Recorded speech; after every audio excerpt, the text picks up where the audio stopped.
സ്നേഹപ്പെട്ട എല്ലാവർക്കും പതിനൊന്നിലേക്ക് സ്വാഗതം. സ്നേഹം കൂട്ടുകാരനും ദോഷം പ്രവർത്തിക്കുന്നില്ല. റോമർ 11:10 വാക്യം. എനിക്ക് എന്തുകൊണ്ടാണ് അതിനെപ്പറ്റി ചിന്തിക്കാതിരിക്കാൻ കഴിയാത്തത്? എൻ്റെ വികാരങ്ങൾ ദുഃഖം, ദേഷ്യം, സംശയം, കുറ്റബോധം എന്നിവ പണഞ്ഞിരുന്നു. വർഷങ്ങൾക്ക് മുമ്പ് വളരെ അടുത്ത വ്യക്തിയുമായുള്ള ബന്ധം എനിക്ക് വിച്ഛേദിക്കേണ്ടി വന്നു. തൻ്റെ വേദനിപ്പിക്കുന്ന സ്വഭാവത്തെപ്പറ്റി പലതവണ പറയാൻ ശ്രമിച്ചത് പുറത്താക്കലിനും നിഷേധത്തിനും നയിച്ചു. ഇന്ന് അവൾ ആ പട്ടത്തിലുണ്ടെന്നും എന്നെ സന്ദർശിക്കുന്നതെന്നും കേട്ടപ്പോൾ എൻ്റെ ചിന്തകൾ ഭൂതകാലത്തേക്ക് പോവുകയും വീണ്ടും നുറങ്ങുകയും ചെയ്തു. എൻ്റെ ചിന്തകളെ നിയന്ത്രിപ്പാൻ ഞാൻ പാടുപെട്ടപ്പോൾ റേഡിയോയിൽ ഒരു പാട്ട് കേട്ടു.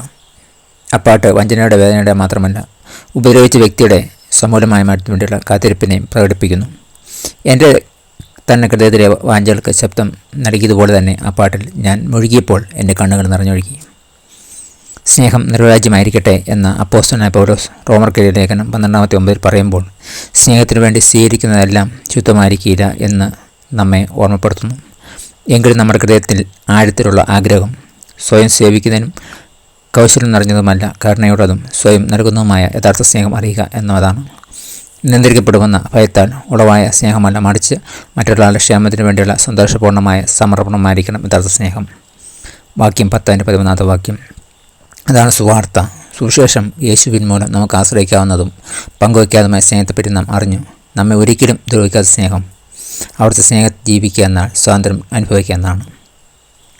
നിങ്ങളെപ്പോഴെങ്കിലും സത്യസന്ധമായ സ്നേഹവും സ്വസ്നേഹവും തമ്മിലുള്ള വ്യത്യാസം അനുഭവിച്ചിട്ടുണ്ടോ? മറ്റുള്ളവരെ പൂർണ്ണ ഹൃദയത്തോടെ സ്നേഹിപ്പാൻ പഠിപ്പാൻ ഒരു വിശ്വാസമുഖത്ത് നമ്മെ എങ്ങനെ സഹായിക്കാനാവും? പ്രാർത്ഥിക്കാം. സ്നേഹവാനായ ദൈവമേ, എല്ലാ ദിവസവും യഥാർത്ഥ സ്നേഹവും വ്യാജസ്നേഹവും തമ്മിലുള്ള വ്യത്യാസം പഠിപ്പാൻ എന്നെ സഹായിക്കണമേ. ക്രിസ്തുവിൻ്റെ സ്നേഹത്തെ പഠിപ്പാനും അത് മറ്റുള്ളവരുമായി പങ്കുവയ്പ്പാനും എന്നെ പഠിപ്പിക്കണമേ. Thank God. God bless you. പുതിയ ദിവസം പുതിയ അനുഭവങ്ങൾ അദ്ദേഹം നിരക്കട്ടെ. God bless in Jesus name. Amen.